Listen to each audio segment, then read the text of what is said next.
Yo, check! Magandang gabi sa inyong lahat. It's your boy, Haley1. Ang title nga pala ng ating bibigyan reaksyon ay Mema by J-Plug. Sa mga hindi nakakaalam, si J-Plug pumuputok ngayon tong rap artist na to dahil sa mga pinaggagawa niya sa social media, no? Maraming may ayaw sa kanya at meron ding may gusto sa kanya. Etong kanta niya na to ay ginawa niya para distractin lahat ng may ayaw sa kanya. Para sa akin lang naman, may parte kang ginawa na hindi ko rin nagustuhan. Ako bilang artist, may part ka na parang sa bagay, matalino ka rin, sumabay siya sa uso.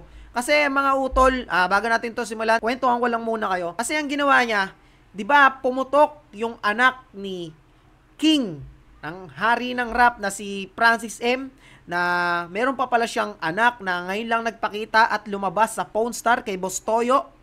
So yon, ang ginawa naman nito sumabay siya sa agos, sumabay sa hype. Sabi nga naman ng mga ibang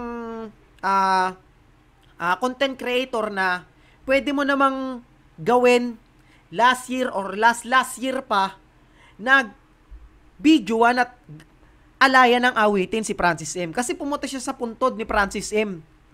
No? Alam ko, maraming nakakalam sa inyo na napanood na yon. Kayo ba nagustuhan niya? I-comment nyo nga sa akin kung nagustuhan nyo yung ginawa niyang ganon. Pero para sa akin, wala namang masama doon. Yun nga lang, pangit ng paraan mo para mas lalong makilala. So yun, dapat hindi ka na pumunta ron, hindi ka na nagpasikat-sikat doon. So yun, kaya marami ding umayaw sa'yo. At ayun nga, eto nga pala yung diss track niya para sa lahat ng may ayaw sa kanya. Tignan natin kung ano yung nilalaman nito. Di na nga natin to patatagalin, umpisahan na natin pagkatapos ng intro.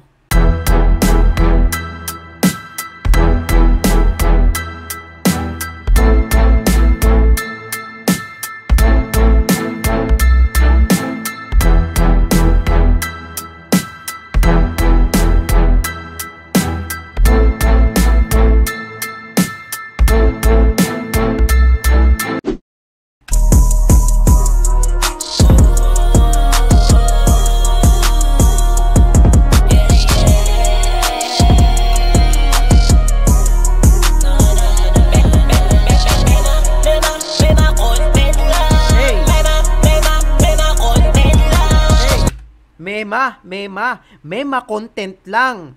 So, base sa sinasabi niya patama niya sa mga content creator tulad ko na may content lang. So, sa totoo naman may punto ka doon, pero kailangan yun, tol. Kung ano yung sikat ngayon, kung ano yung uso ngayon, yun yung kailangan mong sabayan. Tulad ng ginawa mo. Kumbaga sa sinabi mong may content lang, utol, parang dinistract mo lang din yung sarili mo kung napapanood mo man to. Bakit ka mo? May content ka lang din Bakit mo kailangang kantahan pa si Francis M sa kasagsagan ng kasikatan ngayon dahil viral ngayon si Idol Francis M at ang kanyang anak? Sinabayan mo? Para saan? Anak ka ba niya? Diba hindi? Pasikat ka lang din, no? Ayun yung gusto mong sabihin na may content lang. Bumalik lang sa'yo yung sinabi mo. Nagets mo? Okay? Himayin pa natin.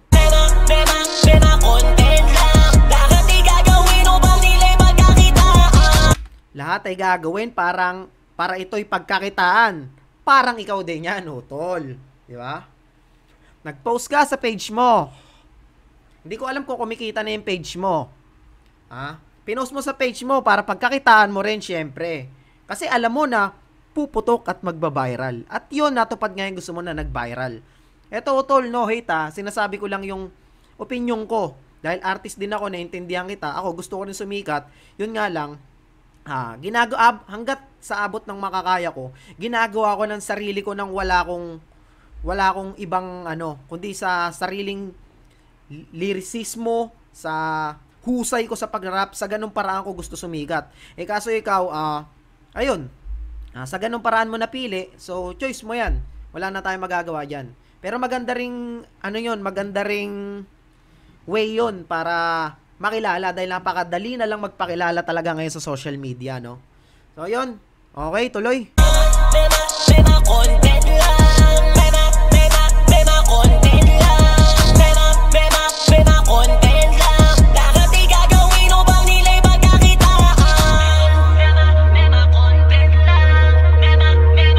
Pero sa totoo lang ha, magaling din tong artist na to ha.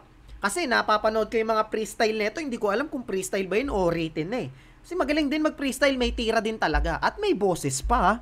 So yun ang nagustuhan ko dito kay J-Plug, kaya hindi rin basta-basta. What if mag-distractan kaya tayo, J-Plug? Kaya ko kaya to? Sa tingin nyo mga kapatid, mga utol, comment nyo sa comment section kung gusto nyo distracting ko rin to, no? Sa mga pinagsasabi niya, no? Sabayan ko rin siya. Gusto nyo kasi yung sabayan yung pasikat eh.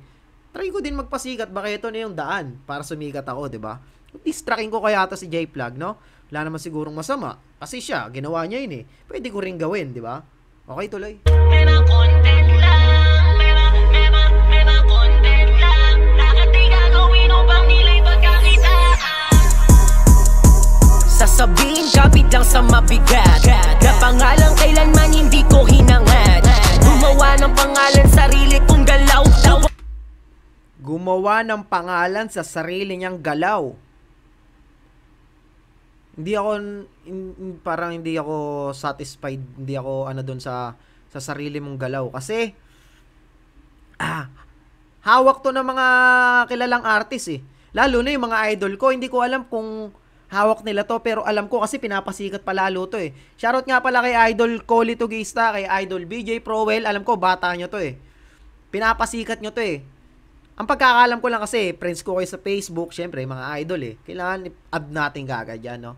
Alam ko, pinapasikat nyo to eh. Ako pasikatin nyo rin, di ba?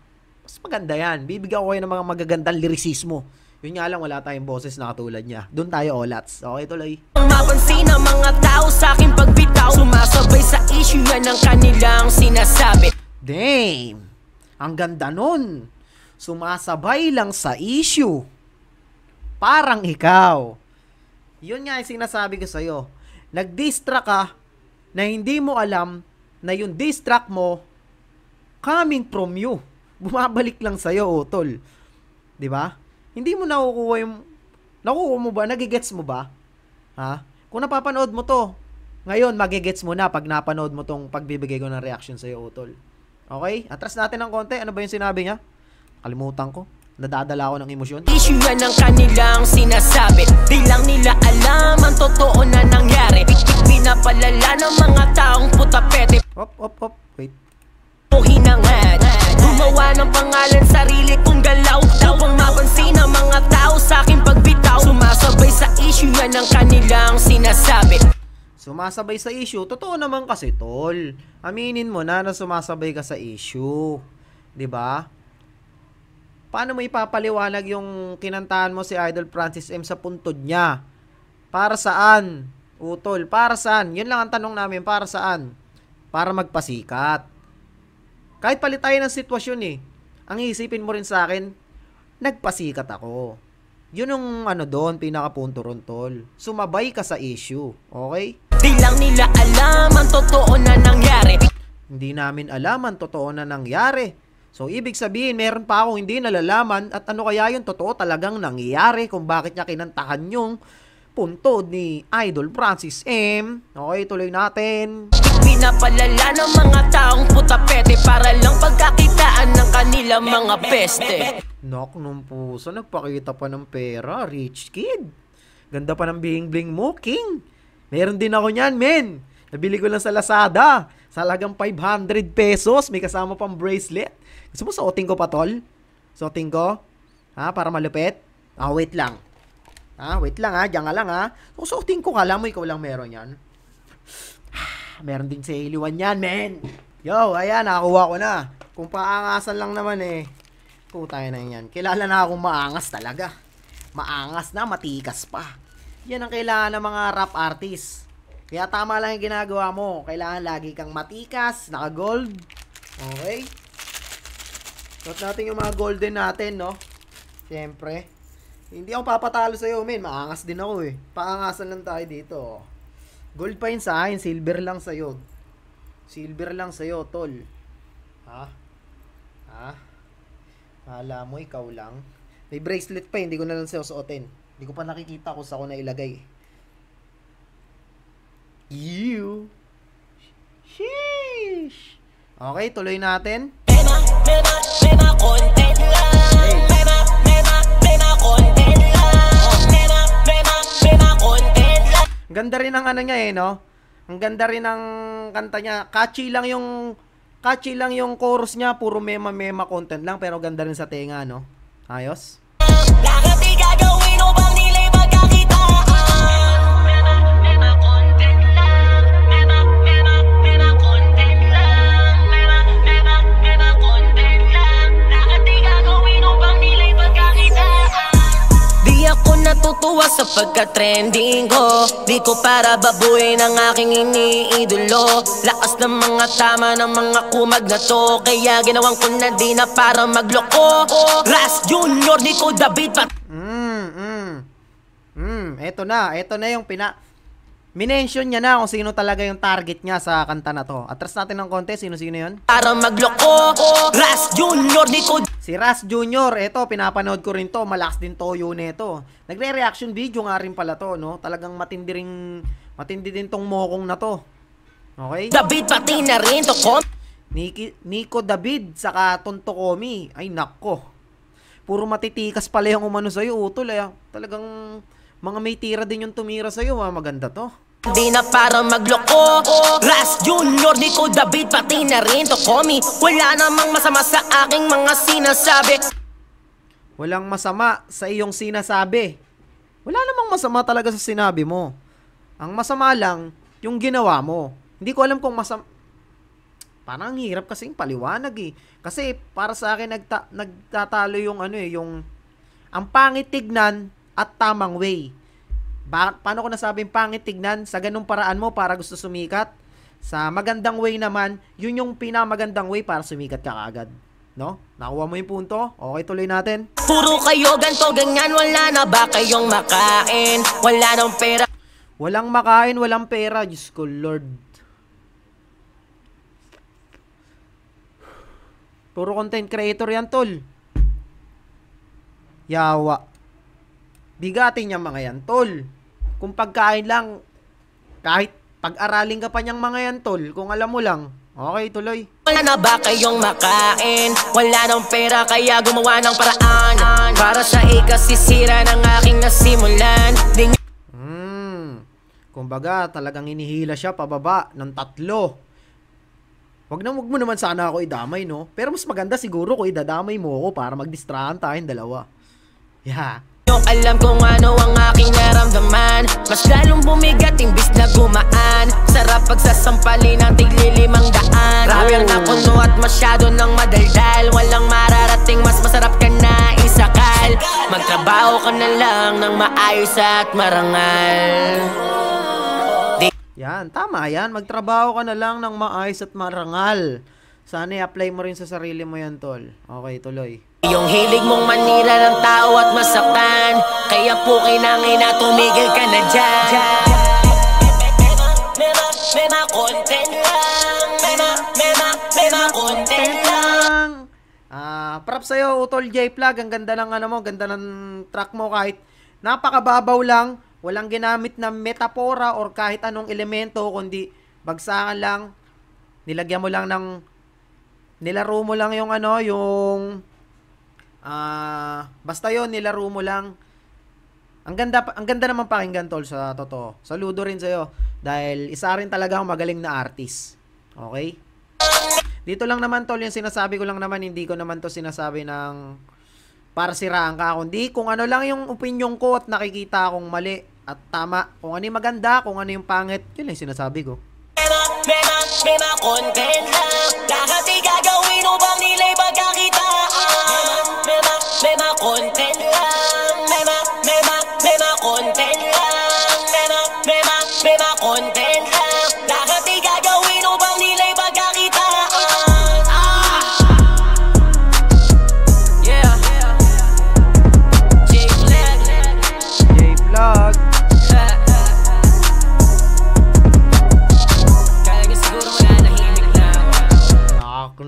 Akala nyo siguro mananahimik na ako, no? Siyempre, didistrakin mo talaga sila. Pera na naman yan, eh. Sisikat ka na naman yan, eh. Tinira mo ba naman mga sikat, eh, di ba? Pero natural lang yan. Sumagot ka. Tama lang yan, tol. Sagutin mo lahat ng nanghihila sa'yo pababa, pakita mo na matikas ka talaga. Yan. Yun nga lang, matitikas din yung nakakalaban mo. Hindi ko lang alam kung sasagot. Alam ko si Ras Jr. nagra-rap din yun eh. Maganda yun, magsalpukan silang dalawa nun, mag-distrakan sila eh. Mas maganda pa. Tamang reaction video lang tayo. Tamang pagkakakita lang natin sila, men. Yeah. Siguro mananahimik na ako, pero hindi. Ito na yun. I'm out. Simple lang din yung music video niya, no? Yun lang, may mga kabataan lang. Yun lang, simple lang.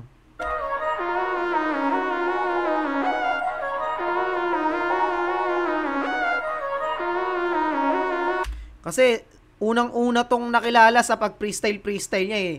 Tapos may dala siyang alalay na taga-bit-bit ng kanyang speaker at pi-freestylean niya kung sinong makita niya. Ang pag-aalam ko may naging issue to eh. Hindi ko lang alam utol, hindi ako sure kasi mahirap magbitaw ng salita eh. Baka kainin ko lang eh. Kasi may naging issue na binigyan ka na ng pera para nagreklamo ka pa. Oops, hindi ako sure. Narinig ko lang, nakita ko lang sa social media. So, yun.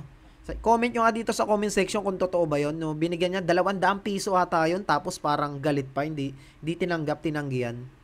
Hindi ko lang alam kung totoo yun ha. Okay, tuloy. Tapos na ata to.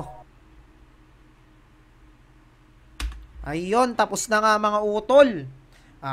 Sana no hate, inuulit ko, no hate, spread love lang tayo. Pero kung gusto mo ng distrakan, lalaban ako sa'yo, tol. Ayun, ang ganda, overall maganda yung ano mo, yung kanta mo, kahit mababaw nga lang, maganda yung mensahe, yun nga lang, kumbaga, parang sinusuntok mo lang yung sarili mo kasi bumabalik lang din sa'yo yung sinasabi mo, no? So, ayun, hanggang dito na nga lamang mga utol. Sana ay nagustuhan nyo ang pagbibigay ko ng reaksyon. Sa mga alam ko, papasukin na ako ng hater nito kasi may mga pangit akong sinabi. Pero tanggap ko yan, natural yan. Isa yan sa paraan. Isa yan sa gasolina, yung mga haters na yan, para sumigat. Kaya, i-bash nyo lang ako kung gusto nyo ako i-bash. Sa mga sumusuporta naman sa akin, maraming salamat sa inyo, mga utol. Nandiyan kayo palagi. Pasensya na kung medyo laylow ako sa pag-upload ng video. Ngayon, gumagawa naman ako ng paraan para sunod-sunod na tayo mag-upload, no? At ayun, sa mga gusto nga palang umorder ng vintage cup ko, nandyan, message nyo lang ako sa aking Facebook page, Haley1 TV, nandyan sa description. 300 pesos lamang to mga utol, garantisado at quality, hindi ka magsisisi. So ayun, hanggang dito na nga lamang, paulit-ulit. It's your boy, Haley1. Peace out.